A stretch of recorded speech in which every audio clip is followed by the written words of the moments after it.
এই মুহূর্তে আমার সামনে যারা বসে আছেন, আল্লাহ যেনাদেরকে জান্নাতের বাগানে কবুল করেছেন, আল্লাহ যদি বলে কঠিন গরম, তোর বাড়িতে কারেন্ট আসিল, ফ্যান আসিল, তুই ফ্যানের তলে না থাইকা আমার কোরআনের মাহফিলের জন্যে গরমের ভিতরে ওয়াজ শুনলি, আর ওয়াজ শুনতে গিয়ে যে শরীর ঘামাইলি, ওই ঘামওয়ালা শরীরের জন্য আমি জাহান্নামের আগুনকে হারাম করে দিলাম। আপনারা বলেন আল্লাহ পারে কি পারে না? অবতাগু ইলাইহি ওয়াসিলা। মনে করেন না যে নামাজ দিয়া, রোজা দিয়া, হজ দিয়া, যাকাত দিয়া আমরা জান্নাতি হব, এটা মনে করা যাবে না। যে কোনো একটা ওসিলা দিয়ে আল্লাহ আমাদেরকে নাজাত দেবেন। জোরে বলেন ঠিক কিনা? আজকের এই গরম মাহফিল আমাদের জান্নাত পাওয়ার একটা ওসিলাও হতে পারে। জোরে কোন পারি কি পারে না? তাই এদিক সেদিক মন না দিয়ে আমি যতটুকু সময় আলোচনা করব একটু মনোযোগ দিয়ে কথাগুলো শুনবেন। মনে করেন না যে হুজুর লম্বা সময় ওয়াজ করবেন। লম্বা সময় ওয়াজ করার আর বয়স আছে নাকি? এখন সেই বয়স আছে? আরে তাই বলে একেবারে কমও না, কিন্তু লম্বা না, মোটামুটি আপনাদের সহনীয় পর্যায়ে আলোচনা হবে। আমার সামনে যারা বসে আছেন, আমি আমার অন্তরের অন্তঃস্থল থেকে আপনাদের সবাইকে শুভেচ্ছা জ্ঞাপন করছি। সম্মানিত মা বোনেরা, পর্দার অন্তরালে বসে বসে যারা আলোচনা শুনতেছেন, তাদেরকে শ্রদ্ধা জ্ঞাপন করে এই মুহূর্তে আমি জানতে চাচ্ছি আপনারা সকলে কেমন আছেন?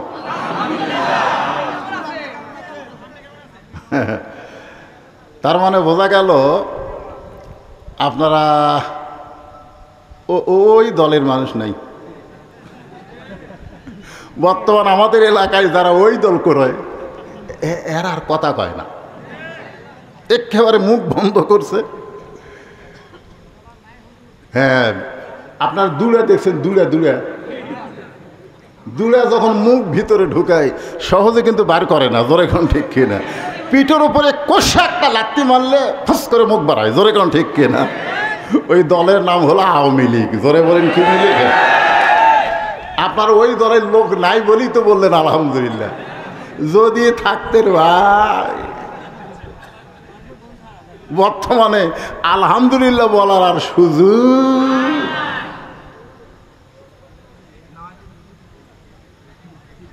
যদিও থাকেন, দল পরিবর্তন করার সুযোগ আছে না নাই? জোরে কেন আছে না নাই? কিন্তু চিনে গেছে তো, এই শালারা এত খারাপ আছিল, বুঝলেন?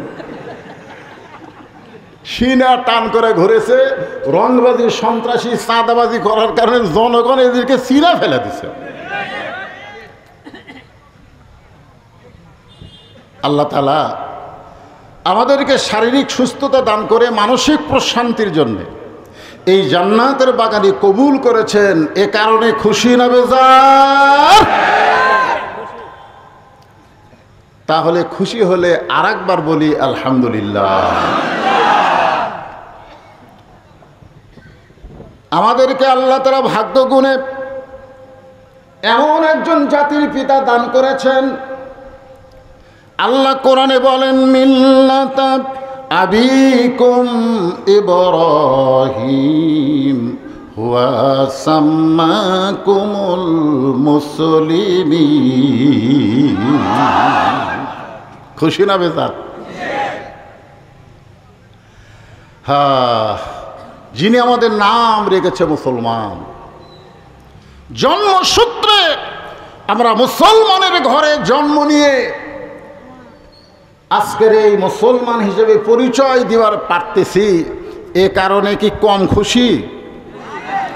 তাহলে বলি আলহামদুলিল্লাহ।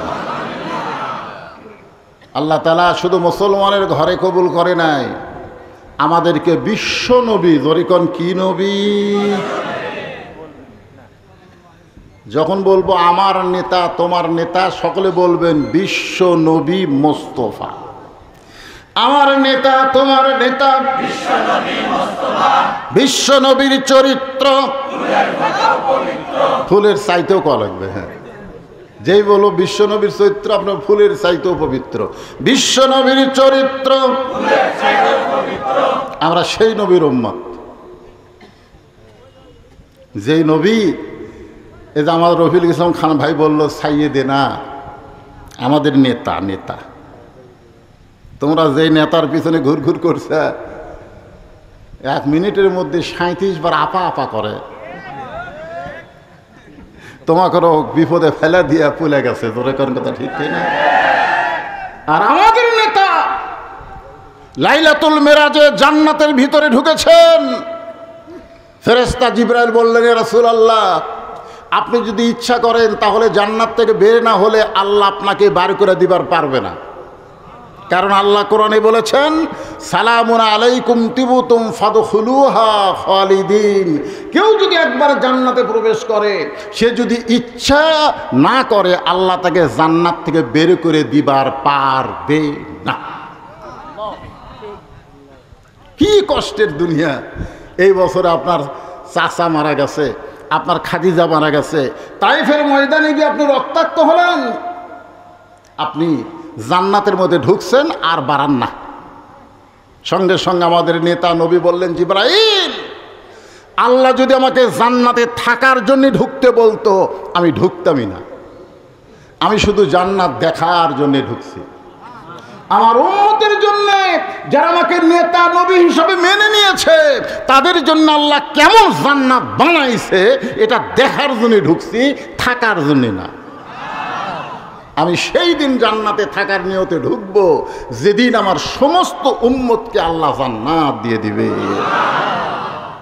তো যেই নেতা জান্নাতে যাও আমাকে কথা বলে নাই, আমরা সেই নেতা বাদ দিয়ে এলে পাইনসা নেতা।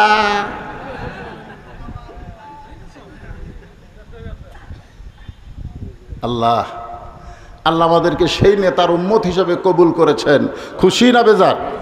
তাহলে জবান খুলে আরেকবার বলি আলহামদুলিল্লাহ। এখন আসেন, আল্লাহর প্রশংসা করার কারণ হলো পবিত্র কোরআন। এবার তাকায় দেখেন তো, দেখেন দেখছেন কেমন লাগে? ভুয়া ভুয়া কোরআন শরীফ না আপনারা এখন পর্যন্ত ধরলেন না, এখন পর্যন্ত এটা ধরলেন না, তাহলে কেমনে ভালো কন? ও তালের মাথা। শোনেন, বাংলাদেশের মুসলমান তালের মাথায় আর চলা যাবে না। বহু তাল দেখছি আমরা, ঠিক কেন বলেন? বহু তাল হওয়ার পরে দেখলাম বাবা দেশ চালায়।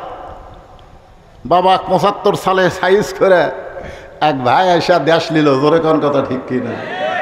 ভাই যখন চলে গেল তখন ভাবি দেশ চলায়। ভাবির কাছ থেকে বাবার মেয়ে বুবু আবার দেশ নিল, আবার ভাবি, আবার বুবু স্বৈরাচার হলো।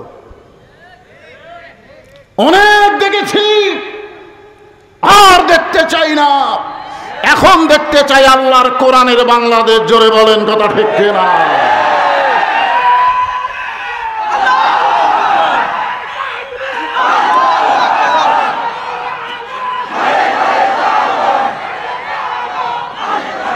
লিল্লাহি তাকবীর।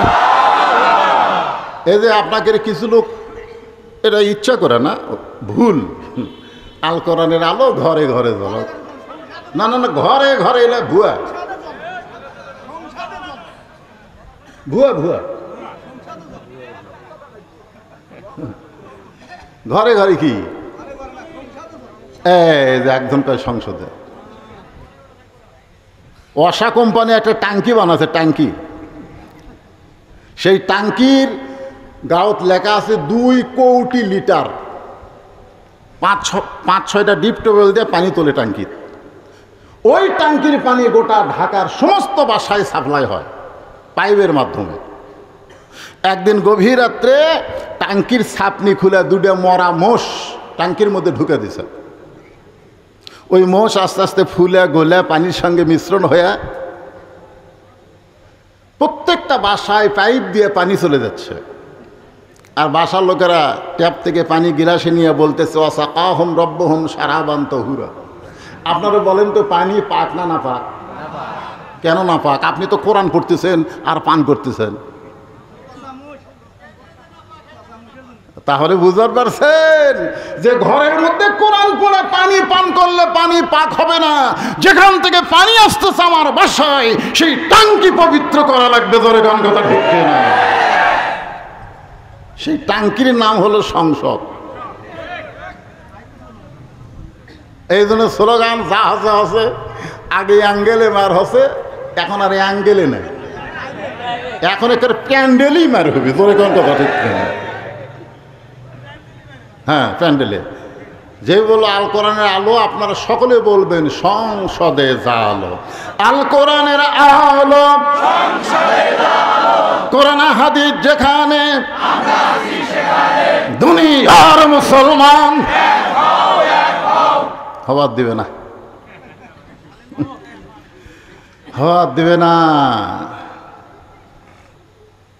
শয়তান খালি মোসর তাও মারতিছে। আল্লাহ কোরআনে বলেন ইয়া আইয়ুহাল্লাযীনা আমানুত্তাকুল্লাহা হাক্কা তুকাতিহি ওয়া লা তামুতুন্না ইল্লা ওয়া আনতুম মুসলিমুন। ভাইজান, ইমানদারকে লক্ষ্য করে আল্লাহ বলতেছেন আল্লাহকে ভয় কর। আর ভয় করতে গেলে মানুষের তৈরি আইন দিয়ে ভয় করা যাবে না। ভয় করতে গেলে লাগবে কার আইন? জোরে বলেন, কার আইন? হ্যাঁ, সবাই দেখেন, একটু প্রাণ ভরা তাকায় দেখেন। কষ্ট করে গরমের ভিতরে কোরআনের আলোচনা শোনার জন্য বসে আছেন। এখনো কোরআন দেখতে পাই নাই, তবে কোরআন শুনতে পাইছি। কারণ 50টা বছর যিনি কোরআনের হক তাফসীর করেছেন সে জীবনে জেলখানায় কাটাইছেন, আর হাসপাতালে নিয়ে গিয়ে তাকে হত্যা করা হলো। জোরে গান কথা ঠিক না? সেই কোরআনের পাখি আমাদেরকে কোরআন শুনাইছে, কলজা ভরা দিছে। এত সুন্দর কোরআনের তাফসীর করেছে, আমরা কোরআন শুনে শুনে পাগল হয়ে গেছি। কিন্তু শুধুমাত্র শোনার জন্য আল্লাহ কোরআন দেয় নাই, এই কোরআনকে বাস্তবে দেখার জন্য দিয়েছে। জোরে গান কথা ঠিক না? কিন্তু আমরা দেখতে পাইনি। আশা করা যায় এবার কোরআন আমাদের দেখা দরকার। জোরে গান ঠিক কিনা? এখন কোরআন দেখতে গেলে আমাদের কি করণীয়? নবী যখন কোরআন তেলাওয়াত করেছে, গভীর রাত্রে চোরের মতন চুপি চুপি আবু জেহেল কোরআনের তেলাওয়াত শুনেছে। সারা রাত নবীর কোরআন তেলাওয়াত শুনেছে।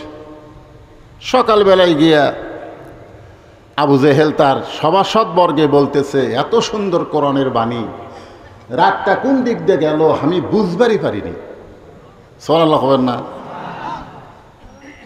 আবু সুফিয়ান বলে, নেতা, যেই কোরআন শুনতে রাত কোন দিক দিয়ে গেল বোঝা যায় না, সেই কোরআনকে বাস্তবে গ্রহণ করলে অসুবিধা কি? আবু জেহেল বলতেছে, কোরআনকে যদি গ্রহণ করা হয় তাহলে তোর আমার নেতৃত্ব চলবে না, আসল নেতা হয়ে যাবে আব্দুল্লাহর এতিম পোলা। আজকে আমাদের বাংলাদেশে আবু জেহেল মার্কা নেতা যারা, তারা কখনোই চাবে না যে আল্লাহ ওয়ালারা, কোরআন ওয়ালারা নেতা হোক। জোরে বলেন কথা ঠিক কিনা? এই জন্যে কোরআনকে বাস্তবে যদি আমরা দেখতে চাই তাহলে আমাদেরকে দুই হাত দিয়ে এই কোরআনটা ধরা লাগবে। পারবেন? যুবকেরা, যারা স্বৈরাচারকে পতন করছে, যে সমন্বয়ক, আজকে ছাত্র আন্দোলন, এরা কিন্তু আল্লাহর কোরআন ধরে নেই। তুমি শুরু করছিল কোটা আন্দোলন, কোটা কোটা, সের থেকে আবার 9 দফা, সের থেকে 1 দফা। জোরে কোন কথা ঠিক কিনা? ওরা কিন্তু কোরআন শরীফ ধরে নাই। যাই হোক, যেভাবেই হোক আমাদের বাংলাদেশ আবার নতুন স্বাধীন হয়েছে। জোরে কোন কথা ঠিক কিনা? যার কারণে আমরা এই যে কথাগুলো বলার একটা সুযোগ পাচ্ছি। অনেক রক্তের বিনিময়ে সর্বপ্রথম আমাদের রংপুরের একটা ছেলে সাইদ, আবু সাইদ, সে নিজের জীবন দিয়ে শাহাদতের মর্যাদা পেল। এরপরে অনেক শহীদের রক্তের উপর দিয়া আমাদের বাংলাদেশ আবার স্বাধীন হলো। জোরে কোন কথা ঠিক কিনা? আজকে আসুন এই কোরআনকে একটু ধরি। আপনি দৌড়ে এসে ধরতে পারবেন না, এটা ধরবার গেলে শর্ত আছে। আল্লাহ বলেছে লা ইয়ামাসসুহু ইল্লাল মুতাহহারুন, ততক্ষণ পর্যন্ত তুমি কোরআন স্পর্শ করতে পারবে না যতক্ষণ পর্যন্ত তুমি পবিত্র না হবে। ওমর ফারুক কিন্তু তার বোনের কাছে যে কোরআন আসলো না, বলেছিল যে কি পড়লি গোপনে গোপনে আমাকে একটু দিত।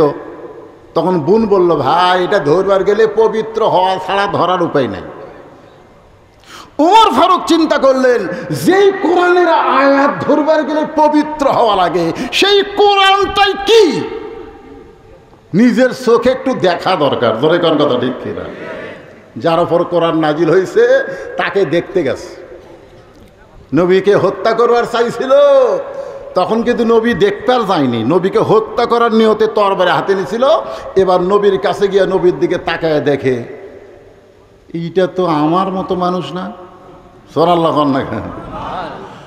নবী মোর নূরে খোদা, তার তরে সকল পয়দা, আদমের কলবেতে তারে নূরের রোশনী। সবাই বলেন নবী মোর পরশমণি, নবী মোর সোনার খনি, নবী নাম ভাবে যেজন সেই তো দোজা আনের ধ্বনি। সুবহানাল্লাহ বলেন। ওমর ফারুক ইসলামকে কবুল করে কোরআনকে গ্রহণ করলেন, এমন ভাবে কোরআনকে গ্রহণ করলেন, এক সময় আল্লাহ তাআলা এই কোরআনের ওসিলায় ওমরকে বাংলাদেশের মতন ৯৬টা দেশের নেতা বানায়া দিলে। বাংলাদেশের মতন কয়টা?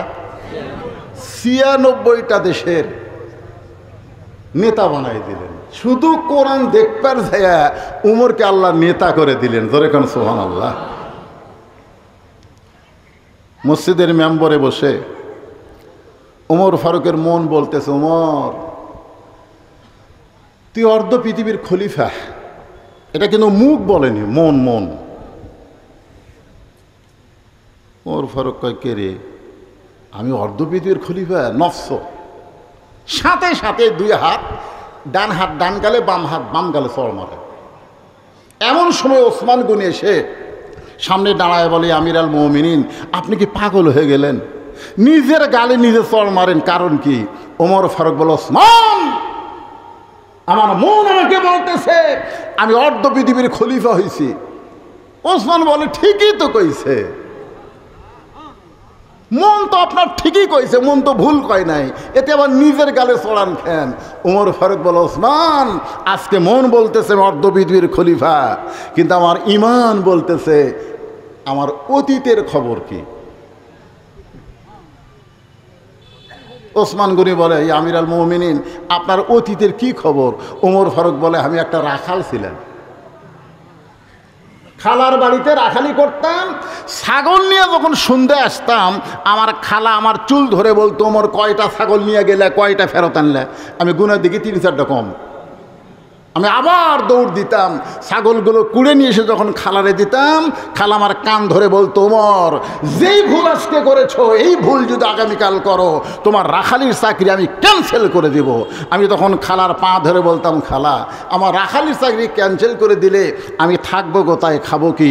একদিন যে ওমর রাখালির চাকরি রক্ষা করার জন্য খালার পা ধরে কেঁদেছে, আজকে সেই ওমর অর্ধ পৃথিবীর খলিফা হয়েছে। এটা ওমরের যোগ্যতায় নয়, এটা কেবলমাত্র আল্লাহর কোরআনের ওসিলায়। ধরে বলেন কথা ঠিক?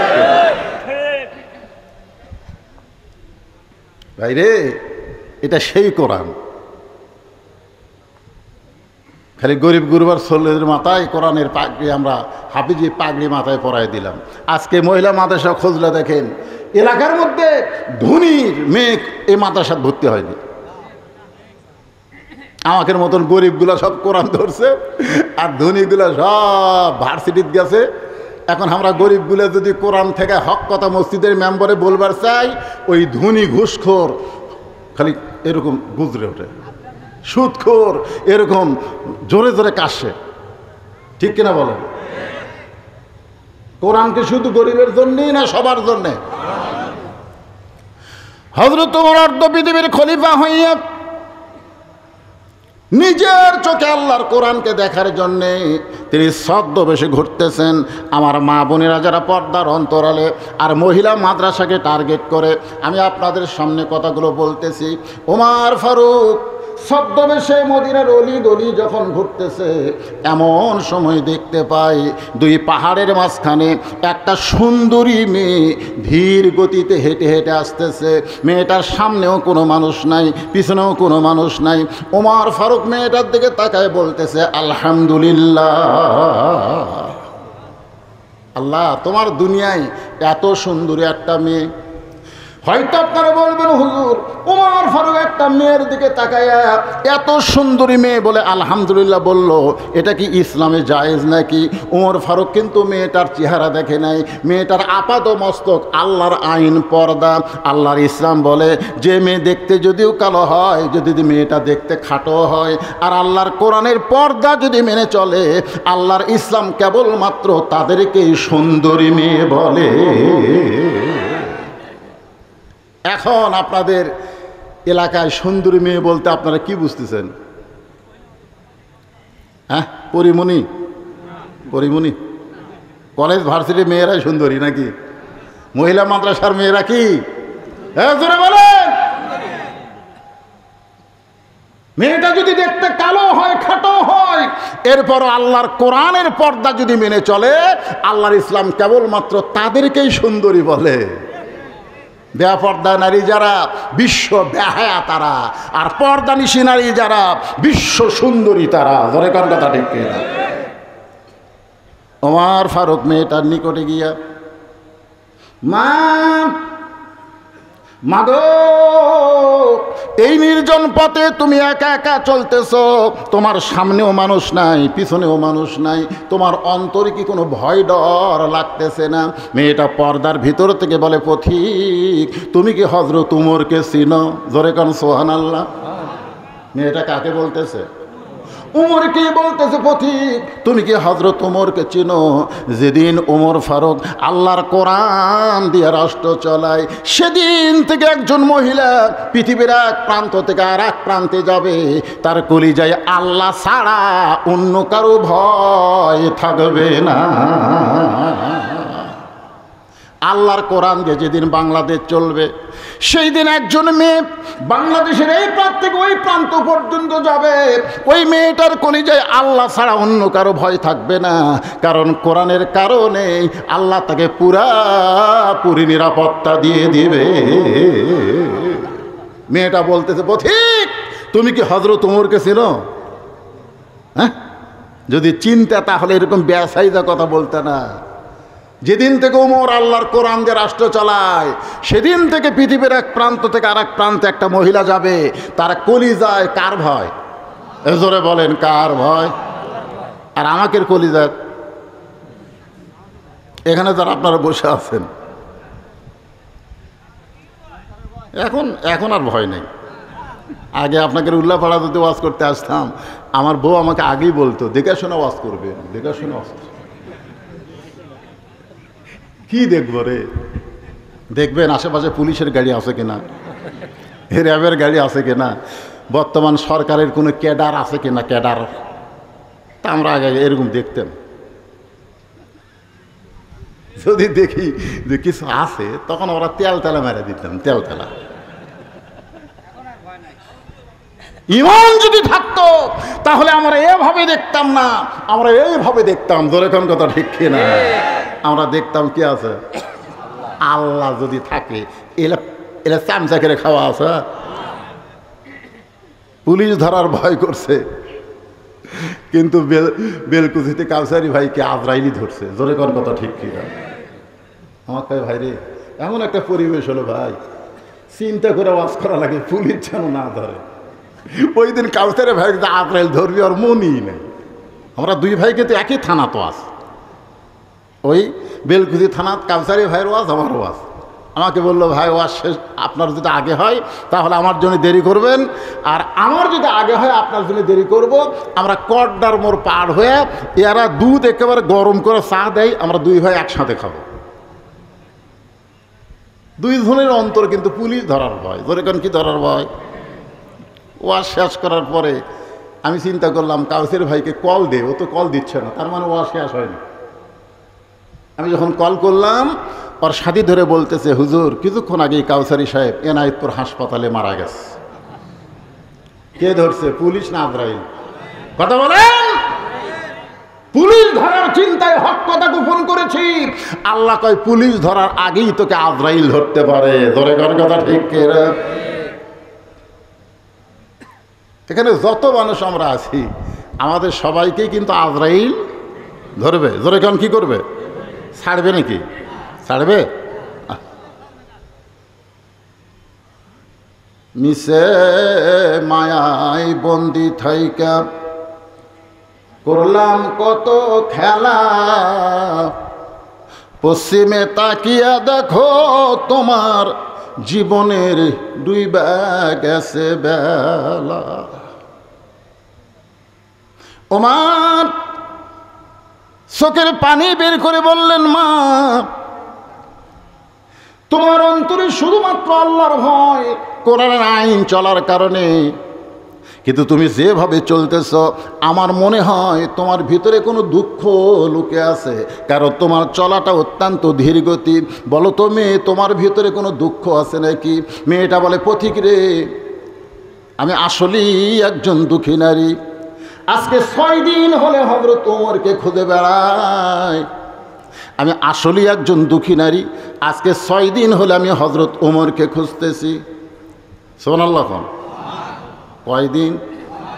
যদিও হযরত ওমরকে খুঁজে পাই তাহলে আমার দুঃখের কথা তার কাছে একটু বলবার চাই। ওমর ফারুক বললেন, মা তুমি যে ওমরকে খুঁজতেছো, ওমরকে না পাইলে সেই দুঃখের কথা কি আমাকে বলা যায় না? মেয়েটা বলে, পথিক এত সাহস ভালো না, যেই কথা হযরত ওমরকে বলবো সেই কথা দুনিয়ার কোনো মানুষকে আমি বলবো না। ওমর ফারুক বললেন, মা তুমি যেই ওমরকে খুঁজতেছো আমি হইলাম সেই ওমর।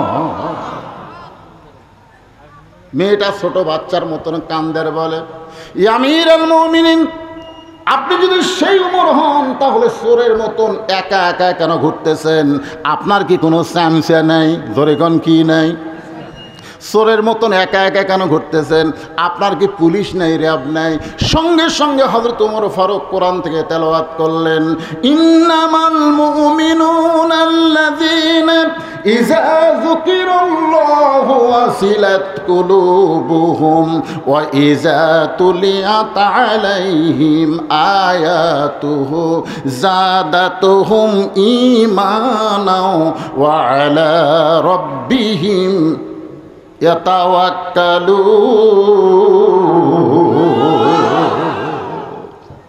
আল্লাহর কোরআনটা কি নিজের চোখে একটু দেখেন। ওমর ফারুক বললেন, মা যেদিন থেকে কোরআন দিয়ে রাষ্ট্র চলায় সেদিন থেকে আমার ইমান আমাকে বলে দিয়েছে দুনিয়ার কোনো পুলিশ রাব লাগবে না, স্বয়ং আল্লাহ তাআলাই আমাকে হেফাজত করবে। সামান্য একটা এমপি হলেই সামনে পুলিশের গাড়ি, পিছনে পুলিশের গাড়ি। ধরে কোন কথা ঠিক কিনা? আর বাংলাদেশের মতন 96টা দেশের খলিফা। কোনো চামচা লাগে? র্যাব লাগে? পুলিশ লাগে? আপনারা বলেন তো, পুলিশগুলা কি নেতার না জনগণের? এ কথা কোন নেতার না জনগণের? কিন্তু গত কয়েক বছর, গত বছরগুলোতে পুলিশ একটাও জনগণের ছিল না, সব নেতার হুকুমে ছাত্রদের বুকে, জনতার বুকে গুলি করছে। ধরে কোন কথা ঠিক কিনা? একটা পুলিশও জনতার ছিল না, সব নেতার। এই রে নেতা আসতেছে, যত বড় নেতা তত বেশি পুলিশ। আর এই হুন্ডালারা চামচেরা, আপনি দেখবেন যেই নেতার পিছনে বেশি চামচা ওই নেতা তত মারুক, তত টেকা মারে। ধরে কোন কথা ঠিক কিনা? হ্যাঁ, দেখবেন যার পেছনে বেশি চামচা ঘরে বুঝবেন ওই নেতা মারে বেশি। ওমর ফারুক চোখের পানি বের করে বললেন, মা এখন বলো কি দুঃখ তোমার মনে, যেই দুঃখ নিয়ে তুমি 6 দিন হলে আমাকে খুঁজতেছ। মেয়েটা বলতেছে, আমিরুল মুমিনিন, আমার জীবনের সবচাইতে বড় দুঃখ হলো আমি 6 বছর বয়সে ঈমান গ্রহণ করেছি। আপনারা যারা আমার সামনে বসে আছেন, ওয়াজ শোনার পরে মনে হবে আমরা মুসলমান ঠিকই, কিন্তু আমাদের ঈমান নাই। জোরে কোন কি নাই? আজকে দেখেন তো ঈমান আছে কিনা, একটু খেয়াল করে দেখেন। মেয়েটা বলতেছে 6 বছর বয়সে আমি ঈমান গ্রহণ করছি। আপনারা কি আমার কথা বুঝতে পারতেছেন? ঈমানের কলে বা পড়া আর ঈমান গ্রহণ করা দুইটা কিন্তু এক না। কারণ যুদ্ধের সময় আমার এলাকার অনেক হিন্দুরা কলমা পড়ছে, আরবি করে দেখলেই বলতো লা ইলাহা ইল্লাল্লাহ, লা ইলাহা ইল্লাল্লাহ, লা ইলাহা ইল্লাল্লাহ। তারমেরা বলতো বিলকুল ঠিক হয়। এক হিন্দু চাচা আমাকে বলতেছে, হুজুর মুসলমানের কলমার দাম আছে। আমি কইলাম, আপনি হিন্দু হয়ে মুসলমানের কলমার দাম কেমনে বুঝলেন? কয়, যুদ্ধের সময় বুঝেছি। এই কলমা যতক্ষণ মুখত ছিল ততক্ষণ পাকিস্তানে আর্মি আমাকে গুলি করেনি। আমি বললাম, দাদা কলমা শুধু মুখে রাখার কারণে আর্মির গুলি থেকে আপনি বাইসে গেছেন। এই কলমা যদি কলিজার মধ্যে জায়গা দিবার পারেন তাহলে জাহান্নামের আগুন থেকে আল্লাহ আপনাকে বাঁচাইয়া দিবে। এখন আপনারা বলেন, ঈমানটা খালি মুখে রাখবেন না ভিতরে ঢুকাবেন? হ্যাঁ, আচ্ছা, ঈমান ভিতরে ঢুকলে তার চরিত্র কেমন হবে? একটা দৃষ্টান্ত দিব। উকিল এসে বলতেছে, উকিল আপনার তো ফাঁসির রায় হয়েই গেছে, যে কোনো সময় আপনার ফাঁসি হবে। এই ফাঁসি থেকে যদি বাঁচবার চান তাহলে রাষ্ট্রপতির কাছে একটা দরখাস্ত লেখেন। রাষ্ট্রপতি যদি দয়া করে আপনাকে মাফ করে দেয় তাহলে আপনার ফাঁসি আর কার্যকর হবে না। এই কথা কে বলতেছে? উকিল বলতেছে। তখন আসামি মুচকি হাসে। উকিল বলে, হাসেন কেন? বলে, হাসার কারণ হলো তোমার কথা শুনে। উকিল বলতেছে, আমি তো ঠিকই বলছি, রাষ্ট্রপতির কাছে দরখাস্ত লেখার কথা, তা হাসেন কেন? বলে, পাগলা, আমি আমার জীবনে 3টা রাষ্ট্রপতি ক্ষমতা থাকা অবস্থায় মরা দেখছি। আসামি বলতেছে, আমি কয়টা রাষ্ট্রপতি? 3টা রাষ্ট্রপতি ক্ষমতার থাকা অবস্থায় মরা দেখছি। একটা হলো বঙ্গবন্ধু শেখ মুজিবুর রহমান, একটা জিয়াউর রহমান, একটা জিল্লুর রহমান। যারা ক্ষমতা থাকতে নিজেরাই মরে যায় তাদের কাছে বাঁচার দরখাস্ত কোনো ঈমানদার লিখবে? তাসদিক বিল জানান, কলিজার মধ্যে ঈমান। উকিল বলতেছে, তাহলে আপনার ফাঁসি হবে। আসামি মুচকে হাসে। উকিল বলে, হাসেন কেন? বলে, আমার ফাঁসি হবে কিন্তু আমার মৃত্যু হবে না। উকিল কয়, কি করলেন? আপনার ফাঁসি হবে, মৃত্যু হবে না কেন? না, আল্লাহর কোরআন তার দলিল।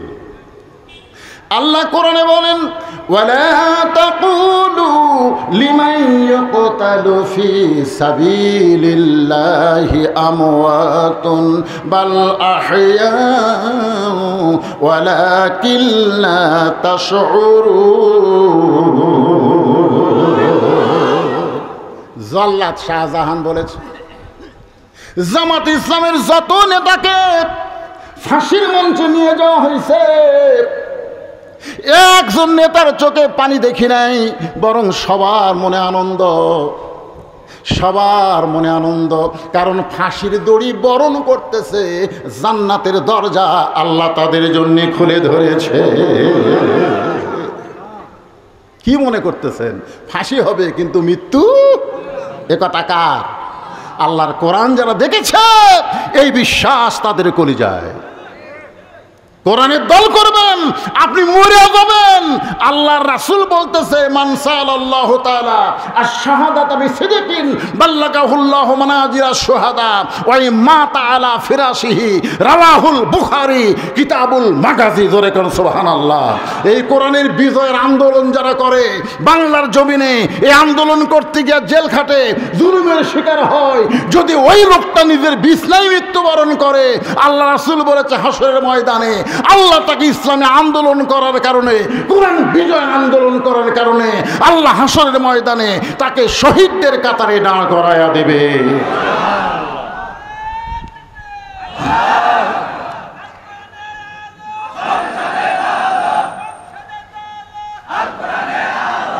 আপনারা কি মনে করতেছেন এই কোরআন, এই যে কোরআন আলোচনা শুনতেছেন, এটা শুধু কাগজে লেখা একটা কিতাব না, আপনাকে জান্নাতের দরজা পর্যন্ত পৌঁছায়।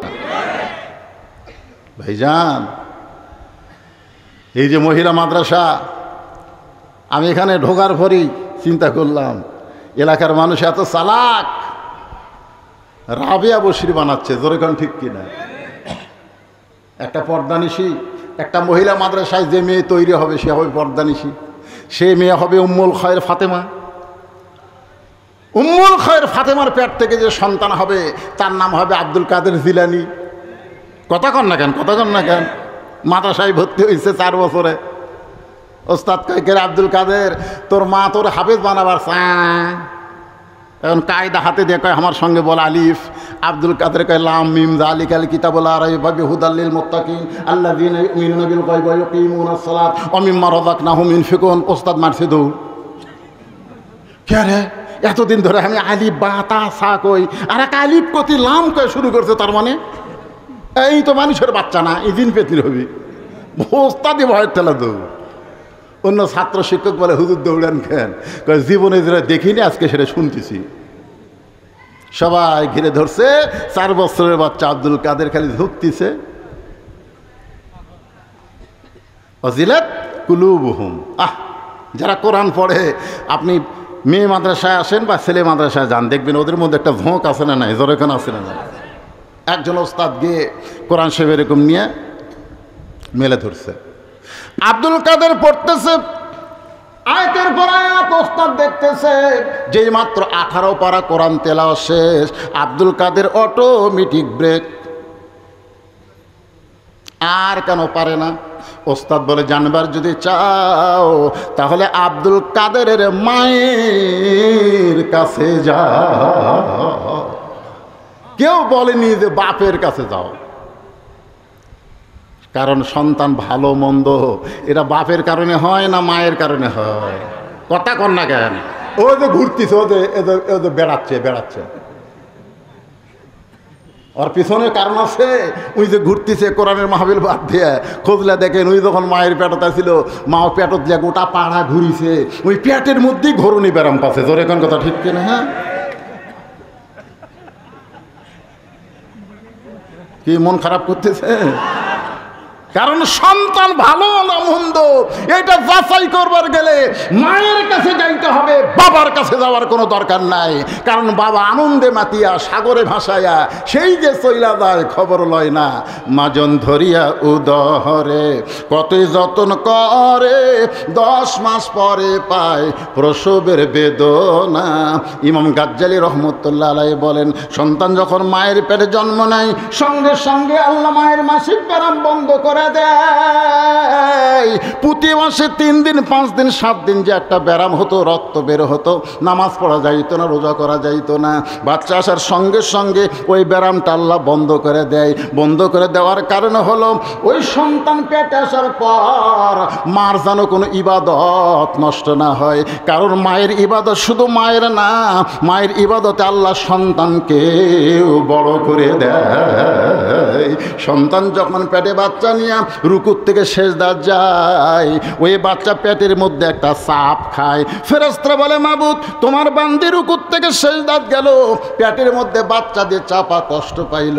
আল্লাহ বলে, ফেরেশতা সাক্ষী থাক, যেই মা পেটে নিয়ে বাচ্চা নিয়ে নামাজ পড়ে, ও মা শুধু নিজে নামাজ পড়ে না, পেটের বাচ্চাকেও নামাজি বানায়া দিল। পেটে বাচ্চা নিয়ে মা রোজা রাখে। শাশুড়ি বলে, ও মা এবার পেটে বাচ্চা আছে, এবার রোজা রাখো না, কারণ রোজা রাখলে বাচ্চা যদি শুকে যায়। বেটার বউ বলে, শাশুড়ি আপনি তাহলে আমাকে লিখে দেন যে আমি আর 1 বছর বাঁচবো, লিখে দেন। শাশুড়ি বলে, এটা কি লিখে দেওয়া যায়? তাহলে আপনি কেমনে বলেন আমার পেটের বাচ্চা শুকে যাক, কিন্তু আল্লাহর হুকুম রোজা আমি বাদ দেব না। আল্লাহ কয়, বান্দি তুই রোজা থাকলি, তোর পেটের বাচ্চাকেও রোজার ট্রেনিং দিলি। ধরে কোন সুবহানাল্লাহ। কারণ মাও খায় না, বাচ্চারও খাওয়া হয় না। যেই মা পেটে বাচ্চা নিয়ে রোজা রাখছে, ওই মায়ের বেটা, ওই মায়ের সন্তান কোনোদিন বেরোজাদার হতে পারে?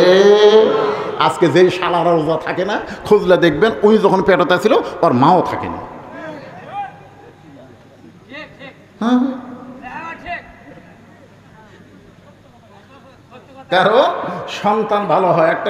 একটা খ্রিস্টান বলেছে একটা ভালো যদি সন্তান চাও তাহলে একটা ভালো মায়ের দরকার। যেরকম কিসের দরকার? মায়ের দরকার। আপনারা কি বিরক্ত হচ্ছেন?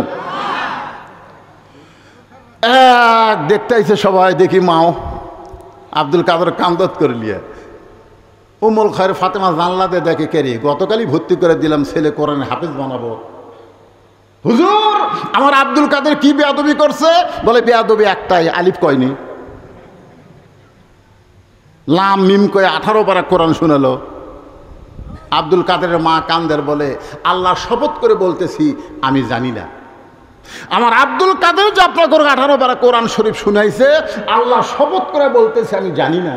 ওস্তাদ বলে মা তুমি না জানলেও তুমি কি জানো? বলে আমি হলাম 18 পারা কোরআনের হাফেজা। আব্দুল কাদের যখন আমার পেটে ছিল আমি এক ওয়াক্ত নামাজ বাদ দেইনি, একটা রোজাও বাদ দেইনি। আব্দুল কাদের যখন ভূমিষ্ঠ হলো, যখন আব্দুল কাদেরকে আমি কোলে নিতাম, আল্লাহর কোরআন তেলাওয়াত করতাম।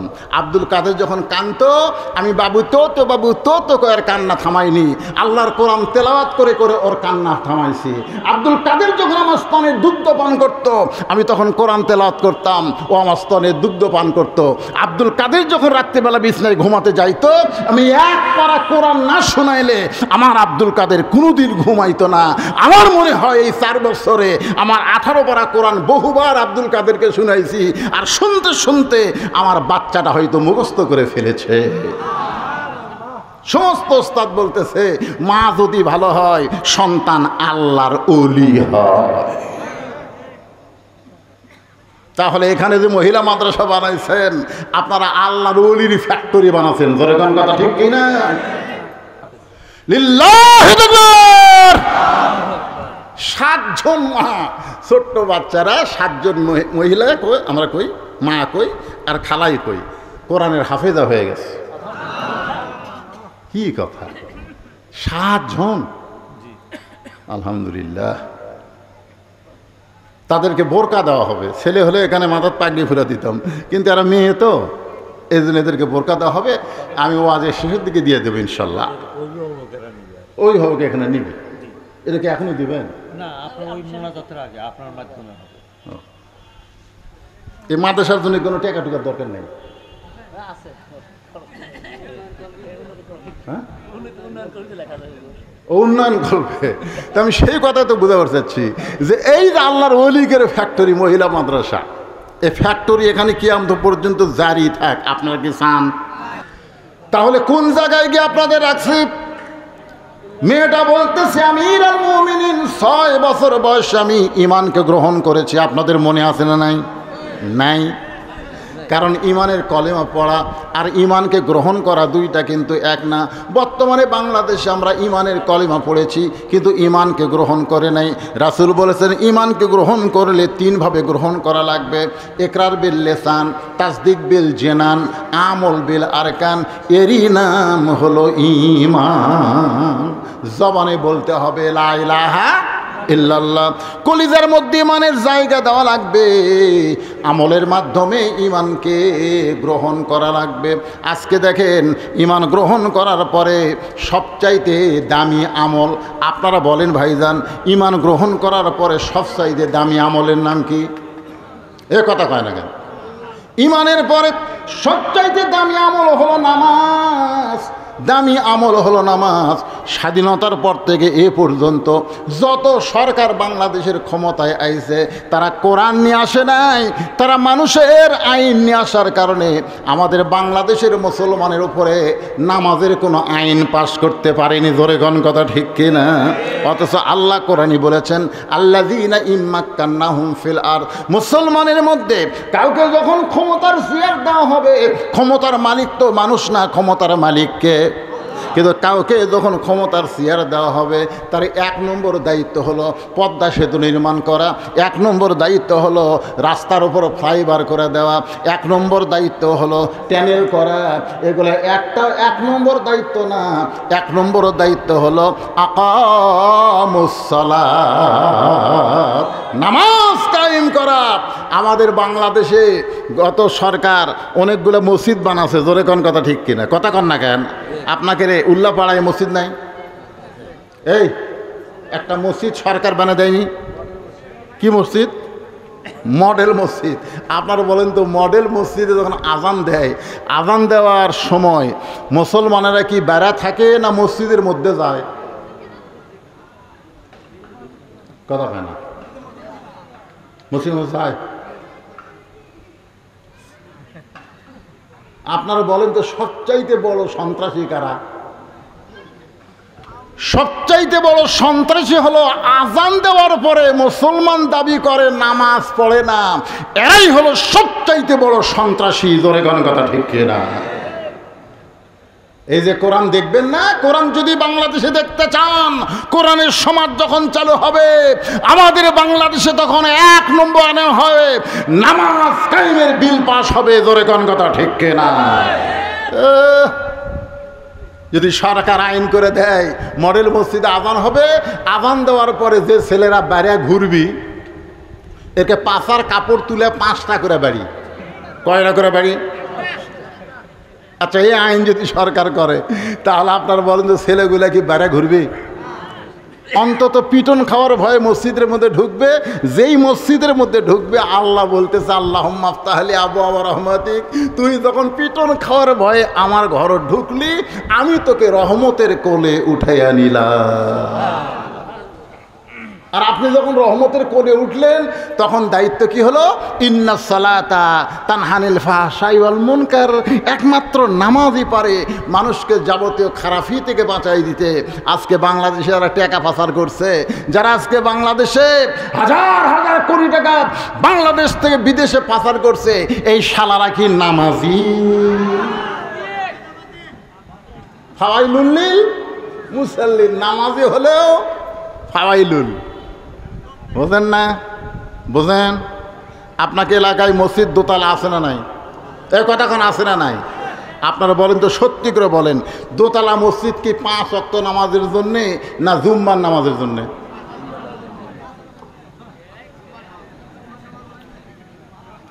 দোতলা মসজিদ যেগুলো আছে এগুলো 5 ওয়াক্তের জন্যে? একটা দোতলাও কিন্তু 5 ওয়াক্তের জন্য না, কারণ প্রত্যেক ওয়াক্তে 2 কাতার 3 কাতারই মুসল্লি হয় না। আরে একতলাতে আছে 9 কাতার, তাহলে দোতলা করলো কেন? ওই জুম্মার। আপনারা বলেন তো, শুধু জুমার নামাজ পড়ে 5 ওয়াক্ত পড়ে না, এরা কি নামাজি? এরা ফাওয়াইলুল লিল মুসাল্লিন। আল্লাহ কয়, আমার সঙ্গে যেমন ঠাট্টা করছিস দুনিয়ায়, আমিও আল্লাহ তোদের সঙ্গে ঠাট্টা করবো হাসরে। আল্লাহ বলবে, জুমার নামাজের পার্টিরা, তোরা কারা রে? তখন হাত তুলে করবে, আল্লাহ আমরাই তো জুম্মার নামাজ পড়ছি, 5 ওয়াক্ত পড়িনি, খালি জুম্মা মারছি। আল্লাহ বলে, রহমান রহিম নামের ওসিলায় তোরকে জান্নাত দিয়ে দিলাম, যা। তখন জুম্মা পার্টি সেই খুশি হয়ে মারবি দৌড়, বেহেস্তের কাছে দেখবে দরজার বিশাল একটা তালা। আল্লাহ আমাকে বেহেস্ত দিলেন, কিন্তু তালা যে। আল্লাহ কয়, ভালো করে খুঁজে দেখ, চাবি আছে। আর ভালো করে খুঁজে দেখবে চাবি একটা আছে, তালার মধ্যে ঢোকে ঠিকই, কিন্তু ঘোরে না। আল্লাহ চাবি তো পাইলাম, ঢুকালামও, কিন্তু ঘোরে না যে। আল্লাহ কয়, তালার মধ্যে 5টা দাগ আছে, তোকে চাবির মধ্যেও 5টা দাগ থাকা লাগবে। এখন তোরা দেখ তো, তোরা যে চাবি ঢুকাইছিস এর মধ্যে কোনো দাগ আছে? আল্লাহ আমাকে চাবি না, তেল তেলা দাগ। বলে, কিসের দাগ আল্লাহ? আল্লাহ কয়, 5 ওয়াক্ত নামাজের দাগ রে। তালার মধ্যে 5 ওয়াক্ত নামাজের দাগ আছে, ওই দাগে দাগে মিল খাবি, কুট্টুস করে খুলবি। আমরা গেলে জুম্মা মারছি, আল্লাহ 5 ওয়াক্ত। আল্লাহ কয়, জান্নাত দেখা হলো, ধোকা হলো না। জান্নাত দেখা হলো, ধোকা হলো না। নামাজ যারা কায়েম না করবে তারা জান্নাত দেখতে পারবে, কিন্তু ঢুকতে পারবে না। আসসালাতু মিফতাহুল জান্নাহ। আল্লাহর বান্দারা মনোযোগ দেন। আল্লাহর কোরআনকে যদি দেখতেন তাহলে 1 নম্বর হলো নামাজ। রাসূল বলেছেন লা সালাতা লা ঈমানা, যারা নামাজ নাই তার ঈমান নাই। লা সালাতা লা দীনা, যারা নামাজ নাই তার কোনো ধর্ম। এখন আপনারা বলেন, আমার সামনে বসে যারা ওয়াজ শুনতেছেন, কারা কারা এশার নামাজ পড়েননি?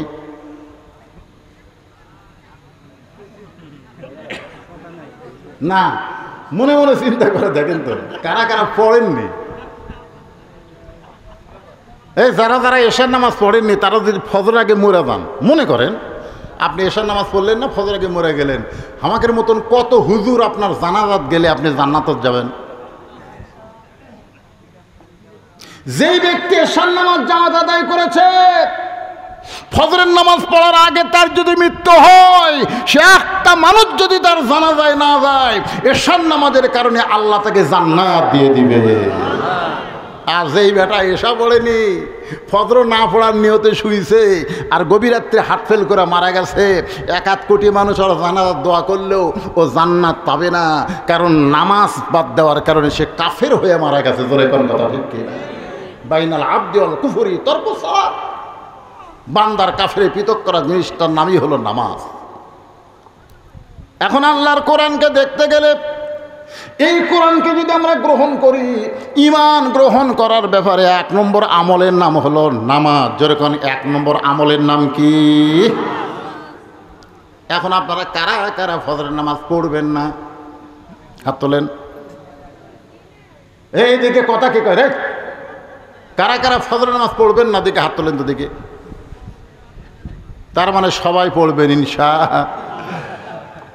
আপনারা যদি সবাইও পড়েন তারপরে কোরআন দেখতে পাবেন না, কারণ সবাই পড়বেন আজকে হুজুরের কথা অনুযায়ী 1-8 বার, বারবার মসজিদে ঢুকতে পারবেন না, কারণ মসজিদ ঢুকতে গেলে নামাজ কায়েমের আন্দোলন, নামাজ কায়েমের বিধান আল্লাহর কোরআন দিয়ে বাংলার জমিনে চালু করতে হবে। ধরে কোন ঠিক। 2 নম্বর হলো যাকাত দেওয়া লাগবে।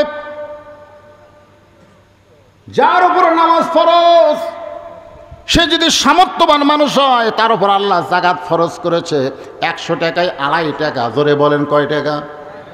এই মনোযোগ দিয়ে শোনেন, কয় টাকা? যদি কোরআন দিয়ে বাংলাদেশ চলে, তাহলে গরিব মানুষ কোনো ধনীর বাড়িতে যাওয়া লাগবে না, বরং ধনী মানুষরাই গরিবদের বাড়িতে ঘুরবে। সোনাল্লাহ। যেদিন আল্লাহর কোরআনকে বাংলাদেশে দেখবেন, সেদিন একটা গরিবও ধনীর বাড়িতে যাবে না, কারণ যাকাত দেওয়া লাগবে না চাওয়া লাগবে? এখন দেওয়া না চাওয়া? এখন বাংলাদেশে যাকাত চাই। চাচা আমাকে না যাকাত দিবেন চাচা? চাচা কয় আমার বহু লোক আছে ভাই। আমি দেখি চাচা ই কয় ভাই না দেওয়া। আর কোরআন যখন চালু হবে, 1 ব্যাগ টাকা নিয়ে ঘুরতেছে 7 দিন। যেই দরজাতে যায়, গরিব কয় আমার যাকাতের টাকার দরকার নেই, ইয়াকা নাবুদু ওয়া ইয়াকা নাস্তাইন। আমি যখন নাচ পড়ে আল্লাহর কাছে সাহায্য চাইছি, ভাই তোর যাকাতের টাকা আমার দরকার নেই। যার কাছে যাই তাই দরজা বন্ধ করে। 7 দিন ধরে 1 ব্যাগ টাকা নিয়ে ঘুরছে, একটা গরিবও দরজা খোলেনি। আল্লাহ কয় আল্লাহ আমার তুমি গরিব করে দাও। এই যাকাতের টাকা নিয়ে মানুষের দরজায় দরজায় আর ঘুরবার পারতেছি না। আল্লাহ বিরক্ত হয়ে গেছে। কয়দিন? 7 দিন। মনের দুঃখে মরুভূমির মধ্যে গেছে, যে দেখে একজন বস্তা পাতার দিয়ে শুয়ে আছে। বেগালা ভাবতেছে, যাক আল্লাহ তুমি রহম করছো, একটা গরিব পাচ্ছি পারে। ওই এখন ওই বস্তা লাগ দেখে বুঝলেন, জোরে সালাম মারছে, আসসালামু আলাইকুম। বস্তাটা লাভ দৌড়ে বলতেছে আলহামদুলিল্লাহ। বেগালা কে সালাম দিলাম, ওয়ালাইকুম আসসালাম না কয়ে আলহামদুলিল্লাহ কেন? বলে 15 দিন হলে 1 বস্তা টাকা নিয়ে ঘুরতেছি ভাই, একটা গরিব নাই। তোকে দেখা গরিব মনে করে আল্লাহ শুকর আদায় করছি। আমি ঘুরি ব্যাগ লিয়ে, তুই ঘুরিস বস্তা লিয়ে, তাহলে গরিব গেল কোথায়? আস্তাইনু বিসসবরি ওয়াসসালাহ। 2 জন আল্লাহর নামাজ পড়ে আল্লাহর কাছে কান্দে, আল্লাহ ওই 7 দিন হলে ব্যাগ লিয়া ঘুরতেছে, আমি 7 দিন হলে 1 বস্তা টাকা লিয়া যাকাতের ঘুরতেছি, গরিব গেল কোথায়? আল্লাহর পক্ষ থেকে জানানো হচ্ছে, নামাজ কায়েমের পরে যাকাত দেওয়া যদি আল্লাহর হুকুম মনে করে শুরু করে দেয়, ওই দেশের জন্য আল্লাহ রহমত বরকতের দরজা খুলে দিয়ে গরিবের দরজা, অভাবের দরজা আল্লাহ বন্ধ করে দেয়। যখন জাকাত দেওয়া শুরু হয়ে যাবে, আপনারা বলেন তো বাংলাদেশের নিচে খুনি আছে না নাই? কটা খুনি আছে না নাই? আমেরিকার একজন ভূতত্ত্ববিদ বলেছে বাংলাদেশের জমির নিচে এত দামি দামি খনি আছে, তেলের খনি, সোনার খনি, কয়লার খনি, বহু খনি আছে। বাংলাদেশ সবচাইতে সমৃদ্ধশালী দেশ, বহু খনি আছে, কিন্তু খনিগুলো এত নিচে, মানে যন্ত্র দিয়ে দেখে হাজার হাজার ফুট নিচে। এই খনির তেল তুলবার গেলে, কয়লা তুলবার গেলে যে টাকা খরচ হবি, এখন সেই টাকাই তো উঠবে না, এত নিচে। কিন্তু যখন জাকাত দেওয়া শুরু করবেন তখন খনিগুলো আর নিচে থাকবে না, আল্লাহ সব খনি উপরে দিয়ে পাঠাবে। সুবহানাল্লাহ কন না কেন? একদিন সৌদি আরব যারা মুরব্বী এখানে আছে শুনে দেখবেন, হাজিদের কাছে সাহায্য আছে। এখন সৌদি আরব শুধুমাত্র কোরআনের কিছু আইন চালু করার কারণে আল্লাহ তাদেরকে এত সমৃদ্ধশালী বানায় দিছে। তার মানে খনিগুলা সব নিচে ছিল, উপরে দিছে। উপরে দেওয়ার মালিককে আরো জোরে বলেন। তাহলে এখন বলেন, আল্লাহর কোরআন আমাদের দেখার দরকার আছে না নাই? আর কোরআন দেখবার গেলে কোরআন বিজয়ের আন্দোলন করতে হবে। কোরআন বিজয়ের আন্দোলন যদি আমরা করতে চাই, তাহলে ভালো শাসক আমাদের বাংলার জমিনে, একটু মনোযোগ দিয়ে শোনেন। আজকে এই উল্লাপাড়ার এই এলাকার মধ্যে যে ভাইটা ভালো মানুষ, ভালো মানুষকে আমাদের ভালো জায়গায় পাঠাতে হবে। সংসদ ভবন কিন্তু খারাপ জায়গা না, খারাপ যেরকম খারাপ। আমি একবার বলছিলাম যে ইউনিয়ন পরিষদের চেয়ারম্যানও দাঁড়াবো, তা আমার পাশে একজন কয় নাউজুবিল্লাহ হুজুর, আপনি একজন আলেম মানুষের চেয়ারম্যান হবেন কেন? আমি বললাম কেন? বলে ইউনিয়ন পরিষদ খারাপ, আপনি একজন ভালো মানুষের খারাপ জায়গায় যাবেন। আমি বললাম পাগলা, ইউনিয়ন পরিষদ খারাপ না রে, কিন্তু খারাপ মানুষকে আমরা পাঠানোর জন্য ওই ভালো জায়গায় খারাপ হয়ে গেছে। জোরে কোন কথা ঠিক কি না? তো এখন ভালো মানুষগুলো আমরা যদি কোরআন দিয়া ওই সংসদে 300 জন পাঠাবার পারি, তাহলে কোরআন আমরা বাংলার জমিনে দেখতে পাবো। আল্লাহ পাক আমাদের দেখার তৌফিক দান করুক, সকলে বলে আমিন। এই যে এগুলো কি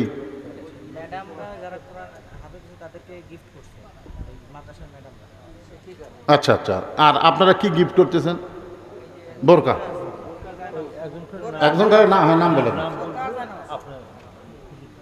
দেখেন দেখেন দেখেন কোন ভাগ্যবানের সন্তান, মেয়ে কোরআনের হাফেজা হলো। আপনি একটু চাই থেকে দেখেন। আর যারা নেবেন তারা এদিকে আসেন, বলেন নাম বলেন। আলহামদুলিল্লাহ, দারুল ইসলাম মহিলা মাদ্রাসা হাফেজা ছাত্রীরা যারা হাফেজা হয়েছে, অনেকেই কোরআনের কারিম সিরার মধ্যে তুলেছে, 30 পারা কোরআনের হাফেজা হয়েছে, তাদের নাম ঘোষণা করছি। সৌভাগ্যশীল সেই পিতারা এখান থেকে পুরস্কার গ্রহণ করবেন। মোসাম্মদ নিজম খাতুন, পিতা আজিবুর রহমান কাশিয়াচর। হুজুর কাছে আসেন। পিতা আজিবুর রহমান। আচ্ছা, দ্বিতীয় নম্বর হচ্ছে মোসাম্মদ রুকাইয়া খাতুন, পিতা রঞ্জু গোরখপুর। মাশাআল্লাহ। তৃতীয় নম্বর মোসাম্মদ হেনা খাতুন, মাশাআল্লাহ। পিতা হামদুল হাটিবালা। ভালো করে নাম করে হামিদুল ইসলাম। কিসের হামদুল?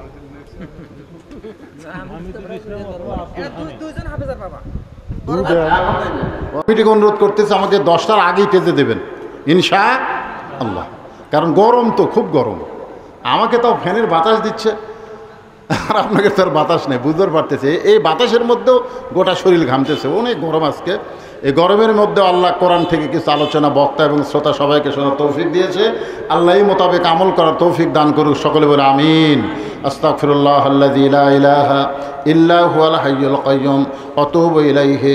আল্লাহুম্মা সাল্লি আলা মুহাম্মাদ, আল্লাহুম্মা বারিক আলা মুহাম্মাদ, আল্লাহুম্মা সাল্লি আলা মুহাম্মাদ, আল্লাহুম্মা বারিক আলা মুহাম্মাদ, আল্লাহুম্মা আমিন। আল্লাহুম্মা আনতাস সালাম ওয়া মিনকাস সালাম, তাবারাকতা ইয়া যাল জালালি ওয়াল ইকরাম। আয় আল্লাহ তাআলা, কঠিন গরমের ভিতর থেকে, গরমের ভিতরে সেই মাগরিবের নামাজের পর থেকে রাত 12টা পর্যন্ত তোমার পাগল বান্দা বান্দিরা আরামের বাড়ি ঘুমকে বাদ দিয়া, ফ্যানের বাতাসকে বাদ দিয়া এই জান্নাতের বাগানে বসে বসে আলোচনা শুনেছে। মেহেরবানি করে আজকের মাহফিল আমাদের সকলের হেদায়েতের জন্যে, নাজাতের জন্যে, জান্নাতের জন্যে কবুল করে নাও। এই মাহফিলের শুরু থেকে শেষ পর্যন্ত যত আলোচনা হয়েছে আল্লাহ, এর মধ্যে যে ত্রুটি হয়, ভুল হয়, মাফ করে দাও। এর যে হাদিয়া মঞ্জুর করো, সোনার মদিনায় নবী পাকের রওজা মোবারকে আল্লাহ কবুল করে নাও। তামাম আম্বিয়ায়ে কেরাম, আসহাবে কেরাম, তাবিনে কেরাম, তাবিনে কেরাম, তামাম পৃথিবীর মাটির নিচে যত মুমিন মুমিনা শুয়ে আছে আল্লাহ, সকলের আরো পরে হাদিয়া কবুল করে। আল্লাহ, আমরা যারা হাত তুলেছি, আমাদের জনম দুঃখনী মা বাবা যাদের অন্ধকার কবরে চলে গেছে, মেহেরবানি করে মা বাবার কবরকে জান্নাতের টুকরা বানিয়ে দাও। আমাদের দাদা দাদি, নানান আত্মীয় স্বজন, শ্বশুর শাশুড়ি যাদের কবরে গেছে আল্লাহ, কবরবাসীদের মাফ করে দাও। এই মাদ্রাসাকে কিয়ামত পর্যন্ত কবুল করে নাও। এই মাদ্রাসার মহব্বতে নগদে বাকিতে যারা দান করেছে আল্লাহ, সকলের দানগুলোকে জান্নাতের বিনিময় হিসেবে কবুল করে নাও।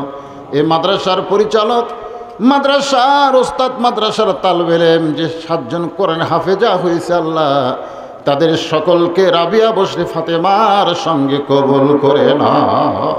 আল্লাহ, তাদের বাপ চাচাদের প্রতি রহমত করো।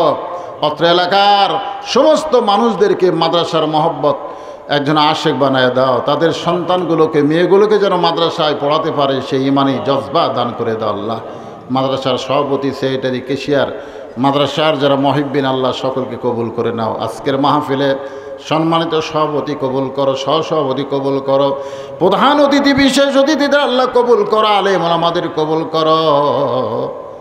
বিশেষ করে আল্লাহ, স্বৈরাচারী পতনের মাধ্যমে আমরা নতুন একটা স্বাধীনতা পেয়েছি। এই স্বাধীনতার জন্যে শত শত আল্লাহ ছাত্রসহ জনতা শহীদ হয়ে চলে গেছে আল্লাহ। অনেকেই আহত অবস্থায় হাসপাতালে রয়েছে আল্লাহ, তাদের সকলার প্রতি রহমত বরকতের দরজা খুলে দাও আল্লাহ। স্বাধীনতা আমরা যেন ধরে রাখতে পারি সেই মানে জজবা আমাদের দান করে দাও আল্লাহ। কোরআন শুধু শুনবো না, বাস্তবে বাংলার জমিনে আমরা কোরআনের সমাজ যেন দেখে যেতে পারি আল্লাহ, সে তৌফিক দিয়ে দাও। সুবহান রাব্বিকা রাব্বিল ইজ্জাতি আম্মা ইয়াসিফুন ওয়া সালামুন আলাল মুরসালিন আলহামদুলিল্লাহি রাব্বিল আলামিন। ওয়া জাল আখিরাতি কালিমাতুন ইনদাল মাউত লা ইলাহা ইল্লাল্লাহু মুহাম্মাদুর রাসূলুল্লাহ সাল্লাল্লাহু আলাইহি ওয়াসাল্লাম।